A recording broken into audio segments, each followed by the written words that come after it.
राधे राधे। हरे कृष्णा। कैसे हो आप सभी लोग? आशा करती हूँ आप सभी परम मंगल में होगे, स्वस्थ होगे, अच्छे होगे। सबसे पहले आप सभी को तुलसी विवाह की अनंत और अनंत शुभकामनाएं। वैसे तो तुलसी विवाह का जो महत्व होता है वो देव उठनी एकादशी पे ही होता है, लेकिन कहीं कहीं पे तुलसी विवाह द्वादशी वाले दिन संपन्न कराया जाता है और कहीं कहीं पे तुलसी विवाह पूर्णमासी वाले दिन भी संपन्न कराया जाता है। सारे नियम, सारे रूल्स रेगुलेशन एकदम सही है। आपके स्थान क्षेत्र में यहाँ पर जिस हिसाब से तुलसी विवाह होता है आप उस हिसाब से कर सकते हैं। आपको अपने जीवन काल में एक बार तुलसी विवाह जरूर और जरूर कराना चाहिए। देखो वैसे तो देखो मैं तुलसी विवाह को लेकर कहती हूँ कि हर साल कराओ। तुलसी मैया का विवाह कराने से आपको कन्यादान के बराबर फल प्राप्त होता है।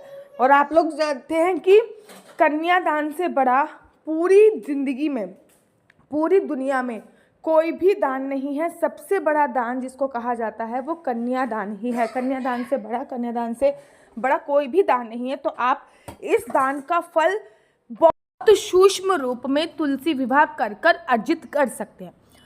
अब क्या हर साल तुलसी विवाह कराना जरूरी है? अगर आप में सामर्थ्य है तो आप हर साल तुलसी विवाह कराइए, क्योंकि तुलसी विवाह में बहुत सारी चीज़ों की आवश्यकता नहीं पड़ती। लेकिन कभी कभी कंडीशन ऐसी हो जाती है, हम लोग घर से बाहर होते हैं या फिर फैमिली में ऐसी प्रॉब्लम हो जाती है कि तुलसी के नाम से भी संबोधित नहीं करा पाते, तो ऐसे में आपका ये जरूरी नहीं है कि हर साल तुलसी विवाह कराया जाए। अगर करा सकते हो तो बहुत ही सर्वोत्तम है, लेकिन अगर नहीं करा सकते तब भी आप इस विशेष दिन तुलसी माता की पूजा अर्चना वंदना जरूर करें। जैसे कि एकादशी वाले दिन से ही आपको तुलसी माता की विशेष पूजा अर्चना वंदना प्रारंभ करनी है। एकादशी वाले दिन आपको सुबह सुबह उठना है। उठने के बाद जब आप पूरी देव उठने की पूजा अर्चना वंदना कर चुके होंगे, कथा इत्यादि पढ़ चुके होंगे, उसके बाद आपको तुलसी माता के पास जाना है। तुलसी माता को उठा के अच्छे से वस्त्र समर्पित करने हैं। उसके बाद तुलसी माता के जो आसपास की जगह है उसको लीप लेना है। पहले ज़माने में लीपते थे गोबर से, लेकिन अब जब लीपते नहीं है तो वहाँ के आसपास की जगह में पोछा लगाइए। तुलसी माता को बहुत सुंदर श्रृंगार का सामान समर्पित कीजिए। तुलसी माता को सुंदर से वस्त्र समर्पित कीजिए। वस्त्र समर्पित करने के बाद तुलसी माता को इस दिन एक चुन्नी उड़ाइए और उसके बाद आप तुलसी माता की कम से कम 108 फेरी अवश्य ले लीजिए। देखो अगर तुलसी विवाह करा रहे हो फिर तो बहुत ही सर्वोत्तम है, लेकिन हो सकता है कि किसी कारणवश आप तुलसी विवाह ना करा रहे हो। अगर आप तुलसी विवाह नहीं करा रहे हो तो ऐसा तो नहीं है ना कि इतना बड़ा ओकेशन है, देवउठनी एकादशी से लेकर पूर्णमासी तक के ये जो 5 दिन होते हैं ना, ये बड़े मैजिकल दिन होते हैं, बड़े चमत्कारी दिन होते हैं। इतने बड़ा दिन है, इतना बड़ा चमत्कारी ये दिन चल रहे हैं, इनको हमें ऐसा तो व्यर्थ नहीं गंवाना। कार्तिक का महीना भगवान श्री हरि विष्णु को बहुत प्रिय है। उसमें भी कार्तिक मास की जो देवउठनी एकादशी है वो तो श्री हरि विष्णु को बहुत ही प्राण प्रिय है। कहते हैं भगवान श्री हरि विष्णु जब 4 महीने की योग निद्रा के बाद जागते हैं ना, तो सबसे पहले वो तुलसी माता के ही दर्शन करते हैं और जब उनको तुलसी माता दिखती है ना तो वो बहुत ही ज़्यादा प्रसन्न होते हैं। तो सोचिए तुलसी का महत्व कितना होगा। ऐसे में अगर आप तुलसी विवाह करा रहे हो तो अच्छी बात है, नहीं तो आप तुलसी माता को श्रृंगार का सामान जरूर समर्पित करें। तुलसी माता की कम से कम इस दिन 108 परिक्रमा करें। हाँ, मैं बचपन से देखती आ रही थी, जब मेरी मम्मी तुलसी विवाह नहीं करा पाती थी तो क्योंकि हम लोग बहुत छोटे थे, तो मेरी मम्मी तुलसी माता की ना परिक्रमा करती थी।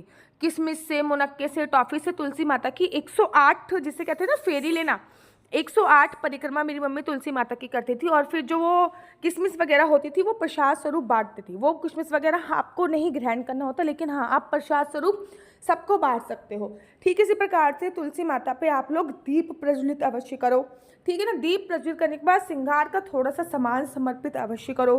ठीक है, और रात्रि के समय तुलसी माता के पास या फिर दिन के भी समय तुलसी माता के पास कोई आसन अच्छा सा बिछाइए। आसन बिछाने के बाद आराम से बैठ जाइए और तुलसी माता की एटलीस्ट आप तुलसी माता की परिक्रमा के बाद आसन बिछा के तुलसी माता के पास बैठ के ओम नमो भगवते वासुदेवाय का जाप करें कम से कम 108 बार, एक माला, नहीं तो ज़्यादा से ज़्यादा आप कितनी भी बार कर सकते हैं, वो पूरी तरीके से आप पर निर्भर है। पहले आपने तुलसी माता को सुबह सुबह आपने अच्छे से आपने तुलसी माता को सजाया, श्रृंगार का सामान समर्पित किया, तुलसी माता की परिक्रमा करी, तुलसी माता के पास चौक पूरा वहाँ पे स्वास्तिक बनाया, वहाँ पे दीप प्रज्वलित किया, परिक्रमा करी। फिर वहीं पर आपने बैठ कर ओम नमो भगवते वासुदेवाय का जाप, अब शाम के समय तुलसी माता के चारों तरफ दीप जरूर प्रज्वलित करो। दीप आप तिल के तेल के या फिर घी के, वो अपनी श्रद्धा अनुसार प्रज्वलित कर सकते हैं। और साथ ही के साथ तुलसी माता, अगर आप इस दिन तुलसी दान भी करते हो, फिर उसकी बहुत बड़ी महिमा शास्त्रों में बताई गई है। इस दिन तुलसी दान की भी बहुत बड़ी महिमा बताई गई है। तुलसी का विवाह नहीं करा सकते तो जो जो नियम मैं आपको बता रही हूँ, इनमें से कुछ कुछ नियम अवश्य फॉलो करो। साथ में तुलसी दीपक बनाने की ना मैंने एक विधि बता रखी है कि तुलसी का दीपक कैसे बनाते हैं। तुलसी की जो सूखी लकड़ी होती है उसमें रुई लगा के तुलसी का एक दीपक बनाया जाता है।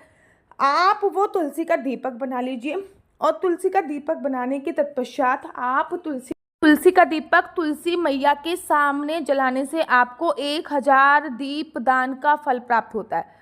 वो तुलसी का दीपक अगर आप तुलसी पे मैया पे जलाते हो ना, तो आपको 1000 दीप दान का फल प्राप्त होता है। तुलसी के दीपक की महिमा इतनी बड़ी बताई गई है। एक बार याद रखिए कि जब भी आप तुलसी जी की पूजा अर्चना वंदना करते हो ना, तो इस सीज़न में, जो ये वाली सीज़न है, इसमें नई तुलसी लाने की बहुत बड़ी परंपरा है। अपनी पुरानी तुलसी, अगर आपके घर पे बहुत सारी तुलसी हैं, तो 1-2 तुलसी दान करने की बहुत बड़ी परंपरा है। तुलसी मैया के ऊपर अगर मंजरी आ रही है तो मंजरी को हटाने की बहुत बड़ा पुण्य है। इस दिन हटाइए, तुलसी माता को विशेष रूप से तैयार कीजिए, तुलसी दान कीजिए, तुलसी पे दीप दान कीजिए, तुलसी की परिक्रमा कीजिए, तुलसी पे भोग समर्पित कीजिए। इस दिन तुलसी पे भोग समर्पित करने की भी बहुत बड़ी परंपरा है। तुलसी जी के 108 दल पहले से तोड़ के रख लीजिए और वो भगवान श्री हरि विष्णु पर ओम नमो भगवते वासुदेवाय का जाप करते हुए, पहले तुलसी जी का दल बोलते हैं तुलसी के पत्ते को, एक पत्ता चढ़ाते हुए ओम नमो भगवते वासुदेवाय, तुलसी पे दूसरा पत्ता चढ़ाते हुए ओम नमो भगवते वासुदेवाय, तीसरा पत्ता चढ़ाते हुए ओम नमो भगवते वासुदेवाय का जाप आपको अवश्य करना है। ऐसे आप 108 तुलसी के दल भगवान श्री हरि विष्णु को समर्पित करते हैं तो बहुत ज़्यादा पुण्य फलों की आपको प्राप्ति होती ही होती है। शालिग्राम जी पर या फिर लड्डू गोपाल पर या विष्णु भगवान के किसी भी स्वरूप पर तुलसी जी के 108 दल जो है वो समर्पित कर सकते हैं और उनको प्रसाद स्वरूप में आप लोग ग्रहण कर सकते हैं। लेकिन याद रखिए, देवउठनी एकादशी पे तुलसी तोड़ी नहीं जाती, द्वादशी वाले दिन भी तुलसी नहीं तोड़ी जाती और पूर्णमासी वाले दिन और अमावस्या वाले दिन भी तुलसी नहीं तोड़ी जाती। तो आपको ये जो अगर तुलसी दल समर्पित करने हैं तो तुलसी आपको पहले से ही तोड़ के रख लेनी है। तो अगर आप तुलसी जी का विवाह नहीं कर रहे हो तो आप ये सारे नियम फॉलो कर सकते हैं। मेरा नंबर है 4/9-20-25-65। मैं दोबारा से रिपीट करती हूँ, 4/9-20-25-65। आपका बच्चा जॉब करेगा या बिजनेस करेगा? बिजनेस करेगा तो किस क्षेत्र में बिजनेस करेगा, जॉब करेगा तो किस क्षेत्र में जॉब करेगा, ये सभी जानकारी आप मेरे से कुंडली के माध्यम से प्रोवाइड करा सकते हैं। याद रखिए, कुंडली देखना बिल्कुल भी फ्री नहीं है और इसके थोड़े से चार्जेस हैं। इस नंबर पे मुझे किसी भी प्रकार से कोई क्वेश्चन आंसर पूछने के लिए फ़ोन मत कीजिएगा। और साथ ही के साथ इस बात का याद रखिए, आप कंसीव कब करोगे, मैरिज लाइफ आपकी ख़राब चल रही है तो आपको क्या करना चाहिए, शादी का योग कब बन रहा है, ये सभी जानकारी आप मेरे से कुंडली के माध्यम से प्रोवाइड करा सकते हो। कुंडली एक बार आप मैं चाहती हूँ कि ज़रूर और ज़रूर दिखाओ, जिससे पता चले कि आपका लकी नंबर क्या है, लकी कलर क्या है, किस रंग के कपड़े आपको नहीं पहने हैं, आपका लकी स्टोन क्या है। ये सभी जानकारी मैं आपको केवल डेट ऑफ बर्थ के माध्यम से प्रोवाइड कराती हूँ।